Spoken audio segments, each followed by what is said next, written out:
तो जान लिया आपने किस तरीके से जो योजना है कारगर है, काम करेगी और कैसे आप इससे जुड़ सकते हैं। लेकिन इस पर और जानकारी आपको हम देंगे। हमारे साथ खास मेहमान जुड़ रहे हैं। प्रतीक जैन हमारे साथ जुड़े हैं, जीएसटी विशेषज्ञ हैं। बहुत बहुत स्वागत आपका प्रतीक। इकोनॉमी टुडे में सबसे पहले जानना चाहेंगे आपसे, मेरा बिल मेरा अधिकार, लगातार सरकार की तरफ से कोशिश ये रही कि किस तरीके से और पारदर्शिता हम ला सकते हैं, और अब बिल के चलन को हम कह सकते हैं प्रोत्साहित किया जा रहा है इस योजना के जरिए। देखिए, इस पे जो डिसीजन था वो 2-3 साल पहले लिया गया था, जीएसटी काउंसिल ने लिया था। और उसमें जैसे आपने बताया अभी कि उपभोक्ता को जागरूक किया जा रहा है बिल लेने के लिए। आप नेशन बिल्डिंग में पार्टिसिपेट करते हैं, जब आप बिल की मांग करते हैं उसका मतलब है कि उस पर जीएसटी लगता है और जीएसटी जमा होता है। और अगर कोई कारोबारी ऐसा है जो जीएसटी जमा नहीं कर रहा है और अगर आपने उसको अपलोड किया, तो गवर्नमेंट के पास क्योंकि सारा डेटा है, वो ये पता कर सकती है कि वो व्यापारी वो जीएसटी नंबर सही है कि नहीं है, और जीएसटी नंबर पैन से भी लिंक्ड है। आप देखेंगे अमूमन जब जहां पे जीएसटी की अगर चोरी हो रही है, वहां पे इनकम टैक्स की भी चोरी होती है। तो अगर आप इसके जरिए आप ये करेंगे तो इसमें टैक्स की चोरी में काफी कमी आने की उम्मीद है। जी। और कुछ देशों ने और भी किया है, रिसेंटली इटली ने किया है, ग्रीस ने किया है, उसके पहले ब्राजील और चाइना, तमाम कंट्रीज इस तरह की लॉटरी स्कीम की तरफ जा रही हैं जी कि कंज्यूमर, उनके पास डेटा इतना है और कंज्यूमर्स को भी प्रोत्साहन देने की जरूरत है।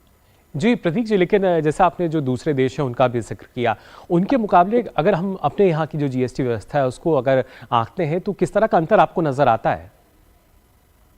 कि हमारे यहाँ जो जीएसटी व्यवस्था है वो एक जो स्ट्रक्चर है वो एक सेंट्रल जीएसटी और स्टेट जीएसटी है। इसका मतलब है कि हर एक इनवॉइस पे आपको सेंट्रल जीएसटी और स्टेट जीएसटी दोनों लगता है। अगर आप एक स्टेट से दूसरे स्टेट में माल खरीदते हैं उसको आईजीएसटी लगता है। तो फेडरल स्ट्रक्चर है जिसमें सेंट्रल गवर्नमेंट और स्टेट गवर्नमेंट को दोनों को पावर है जीएसटी लगाने का। जी। वो एक यूनिक तरह का स्कीम है इंडिया में।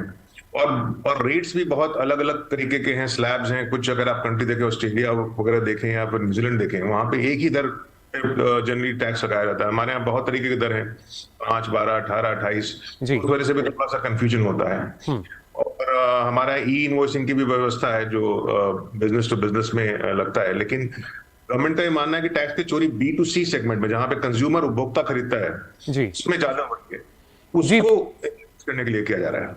जी प्रतीक जी, और क्या यही वजह हम मान सकते हैं कि जो हमारा जीएसटी फिलिंग है वो काफ़ी कम नज़र आता है सामान्य जो हम इनकम टैक्स फिलिंग के मुकाबले जब आंकड़े देखते हैं खास तौर से? तो देखिए, अभी तो जीएसटी कलेक्शंस काफी बड़ा है। अगर आप कुछ महीने में देखें, पिछले कुछ महीनों से 1,50,000 करोड़ के आसपास, 1.5 lakh crore per month GST collection हो रहा है। तो काफी उसमें इंक्रीज हुआ है। और काफी जो रजिस्ट्रेशन का डेटाबेस है, जीएसटी के पहले करीब 60 लाख के आसपास व्यापारी रजिस्टर्ड थे, अब 1.4 करोड़ व्यापारी रजिस्टर्ड है। उसका मतलब है कहीं ना कहीं इसमें कंप्लायंस बढ़ा है। लेकिन अगर आप एक कंज्यूमर है और आप सपोज फर्नीचर लेने जा रहे हैं और वो बोलता है कि भाई, दुकानदार बोलता है अगर आप जीएसटी बिल लेंगे तो आपको 18% एक्स्ट्रा देना पड़ेगा, तो बहुत बारी कंज्यूमर ये सोचता है कि भाई क्यों लिया जाए जीएसटी बिल। लेकिन ये जो इंकरेजमेंट गवर्नमेंट दे रही है, उससे क्या होगा कि आप जागरूक होंगे, आपको लगेगा कि आपको जीएसटी बिल लेना चाहिए और वो जीएसटी बिल को अपलोड करना चाहिए। तो मुझे लगता है कि ये इंडिया की जो अगर पॉपुलेशन देखें और मिडिल क्लास देखें और कंजम्पशन देखें, तो ये बहुत बड़ा हथियार है कंज्यूमर के पास देश के विकास में भागीदार बनने का। जी प्रतीक जी, अगर देखा जाए, क्योंकि जब हम उपभोक्ता अधिकारों की बात करते हैं तो कहीं ना कहीं पिछले दिनों प्रधानमंत्री मोदी ने इस बात का जिक्र भी किया था कि जो हमारे कंज्यूमर राइट्स हैं उससे अलग कंज्यूमर केयर पे हमें ध्यान देना चाहिए। तो उस दिशा में भी एक कदम हम मान सकते हैं इस योजना को? देखिए, जीएसटी सिस्टम एक पारदर्शी सिस्टम है, राइट, ट्रांसपेरेंट सिस्टम है। आपको इनवॉइस पे वो जीएसटी नजर आता है, आपको पता है कि आप कुछ खरीद रहे हैं तो आपको कितना जीएसटी गवर्नमेंट को जा रहा है और कितना आप कंट्रीब्यूट कर रहे हैं उसमें। तो बिल्कुल मैं आपकी बात से सहमत हूं कि इसको एक कंज्यूमर राइट के अलावा कंज्यूमर केयर की तरह से भी देखना चाहिए, क्योंकि कंज्यूमर ये नहीं चाहता आज कि जीएसटी उससे कलेक्ट हो और वो जमा नहीं। और इस ऐप के जरिए आप इंश्योर कर सकते हैं कि जो जीएसटी कलेक्ट हो रहा है वो गवर्नमेंट के पास जमा हो रहा है और उसका जो प्रयोग होना चाहिए उस अमाउंट का, वो हो रहा है। यानी प्रतीक जी, जो कस्टमर है, जो भोक्ता है, उसको ये ध्यान देना होगा कि पक्का बिल ही वो रिसीव करे, ऐसा ना हो कि कच्चा बिल जो है वो ले लें।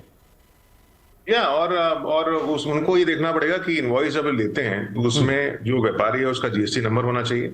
जी। और टैक्स अमाउंट सेपरेटली मेंशन होना चाहिए। ये दोनों चीजें अगर आपके पास हैं, उस आप इनवॉइस को आप अपलोड कर सकते हैं, पीडीएफ डॉक्यूमेंट डाल सकते हैं उसको। तो अगर आपको सिर्फ ये दोनों बात की ध्यान रखनी है कि जीएसटी नंबर होना चाहिए जी। इनवॉइस पे और टैक्स अमाउंट चार्ज होना चाहिए सेपरेटली। जी बिल्कुल। और प्रतीक जी, जैसा आप बता भी रहे थे कि जो जीएसटी कलेक्शन है उसमें हम इजाफा देख रहे हैं 2017 से। अगर आगे की हम बात करें, किस तरह का सफर आप देखते हैं इसका? कि जब शुरू में जीएसटी आया तो बहुत बड़ा रिफॉर्म था, राइट? तो उस वजह से ऑब्वियसली शुरू में टीथिंग प्रॉब्लम तो हर जगह होती है, और इतना बड़ा रिफॉर्म होता है तो होता है। लेकिन जीएसटी की बहुत सारी सक्सेस स्टोरीज हैं। एक तो जीएसटी से दायरा काफी बड़ा है टैक्स का, और टैक्स टू जीएसटी रेशियो बड़ा है। दूसरा, सप्लाई चेन जो है, जो माल एक जगह से दूसरी जगह जाने में जो टाइम लगता था पहले, उसमें काफी इजाफा आया है। और टैक्स स्ट्रक्चर काफी सिंपल हो गया है, तो बिजनेसेस के लिए काफी, जो व्यापारी है और कंज्यूमर है, सबके लिए और इवन गवर्नमेंट के लिए ये बहुत अच्छा एक स्कीम रहा है। ऑफ कोर्स अब इसमें काफी सारी चेंजेस की उम्मीद है आने वाले सालों में, इससे जीएसटी को और सिंप्लीफाई किया जाएगा। लेकिन अगर आप पिछले 5-6 साल में देखें, जीएसटी से देश को काफी फायदा हुआ है। बिल्कुल प्रतीक जी, जैसा आपने बताया कि काफ़ी फ़ायदा जो हुआ है हमारे देश को जीएसटी कलेक्शन के ज़रिए।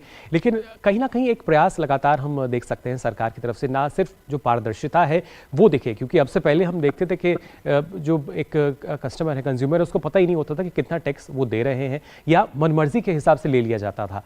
तो कहीं ना कहीं अब तमाम जो धारणाएँ हैं वो बदल रही हैं, और नए भारत की तरफ हम मान सकते हैं कि अब आगे लगातार बढ़ रहे हैं। देखिए, इस तरह का जब टैक्स रिफॉर्म होता है किसी भी देश में, एक बहुत बड़ा कदम होता है उसके इकोनॉमिक अपलिफ्टमेंट के लिए।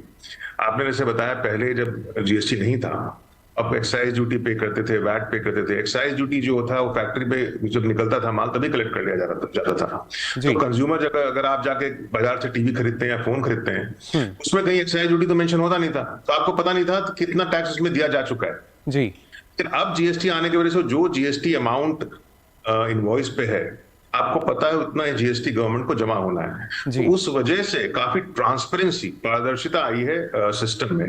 जी। और एक कंज्यूमर के हाथ में एक अब जीएसटी का रेट भी अलग अलग नहीं है। पहले क्या होता था कि आप दिल्ली में किसी माल पे एक रेट है, हरियाणा में कोई दूसरा रेट है। अब उस प्रोडक्ट पे रेट एक ही है, और कंज्यूमर को पता है कि क्या रेट है। तो आप अगर रेट 12 की जगह 18 चार्ज करेंगे, कंज्यूमर बता देगा भैया आपको कि ये तो गलत रेट है। वो इंटरनेट पे भी चेक करके बता सकता है, वो सब सारी तमाम इंफॉर्मेशन इंटरनेट पे अवेलेबल है। जी। उस वजह से मुझे लगता है कि काफी बदलाव आया है इस देश में जीएसटी आने के बाद। और अब कंज्यूमर को धीरे धीरे जो गवर्नमेंट इन्वॉल्व कर रही है, और कंज्यूमर अगर जागरूक बने। मैं देख रहा था कि 1 घंटे में जब ये स्कीम लॉन्च हुआ, 1 घंटे में करीब 6000 से ऊपर इनवॉइसेस अपलोड हो गए थे, रात में 12 से 1 बजे तक। जी। इसका मतलब है कि लोग इसको समझ रहे हैं, और इसका क्या महत्व है और उसको समझने की कोशिश कर रहे हैं। जी बिल्कुल प्रतीक जी। लेकिन शुरुआती तौर पे अगर देखा जाए तो एक कहीं ना कहीं पायलट प्रोजेक्ट के रूप में करीब 6 राज्य और केंद्र शासित प्रदेशों में इसको शुरू कर रहे हैं। तो हम मान सकते हैं कि जिस तरीका का रुझान आप बता रहे हैं उसको देखते हुए शायद समूचे देश में जल्द ही ये लागू हो सकती है योजना। समूचे देश में लागू होगा, जरूर होगा ये। और कोई भी इस तरह की जब चीज होती है तो आप एक पायलट प्रोजेक्ट करते हैं, आप देखते हैं कि आपका ऐप ठीक काम कर रहा है कि नहीं कर रहा है, कंज्यूमर को समझ में आ रहा है कि नहीं आ रहा है। जी। मुझे लगता है अगले कुछ महीनों में जैसे जैसे गवर्नमेंट देखेगी कि लोग जागरूक हो रहे हैं और ज्यादा इनवॉइसेस अपलोड कर रहे हैं, इसको दूसरे स्टेट्स में भी इसको लागू किया जाएगा। जी प्रतीक जी, एक और खास बात इस योजना की अगर की जाए, क्योंकि प्रति व्यक्ति अधिकतम जो सीमा है वो 25 बिल की रखी गई है। तो अमूमन अगर हम रोजाना का भी खर्चे देखें, 30 दिन में से 25 दिन भी अगर आपके पास बिल है, तो कहीं ना कहीं पूरी कोशिश है कि जो एक भी उपभोक्ता है वो छूटे नहीं, और जो बिल है अपना वो जरूर ले। और 25 इसलिए भी रखा गया है कि गवर्नमेंट ही चाहती है कि ज्यादा से ज्यादा कंज्यूमर्स इसमें आए, और अगर कंज्यूमर ज्यादा बिल डालेंगे तो वो उसका जो ऑब्जेक्टिव है वो शायद पूरा नहीं होगा।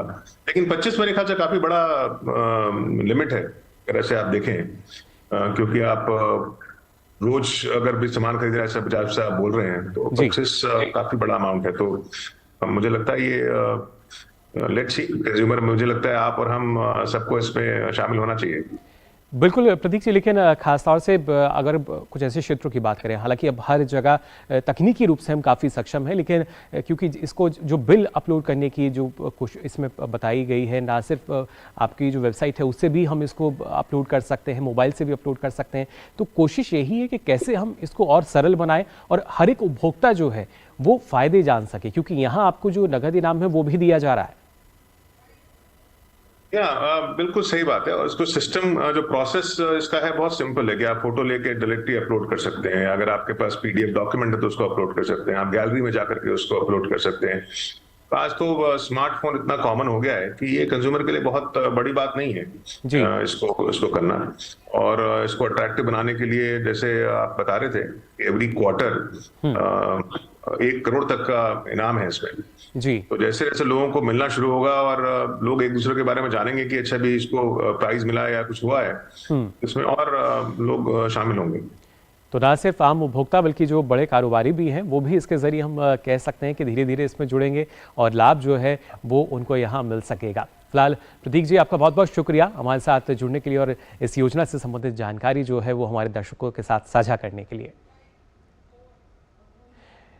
तो जाना आपने यहाँ पे किस तरीके से जो मेरा बिल मेरे अधिकार है कैसे वो काम करेगी, और महज 200 रुपये का बिल अगर आपके पास है उसको भी आप अपलोड कर सकते हैं। अब आगे बढ़ते हैं। आर्थिक मोर्चे पर कल शाम काफ़ी राहत भरी खबर सामने आई है। भारत अभी भी दुनिया की सबसे तेज गति से बढ़ती अर्थव्यवस्था बना हुआ है। गुरुवार को जारी आंकड़ों के मुताबिक मौजूदा वित्त वर्ष की पहली तिमाही में ग्रोथ रेट 7.8% दर्ज की गई, जो पूरी दुनिया में सबसे अधिक है। विश्व तमाम मोर्चों पर आर्थिक चुनौतियों को झेल रहा है, लेकिन भारत अभी भी सबसे बेहतर प्रदर्शन कर रहा है।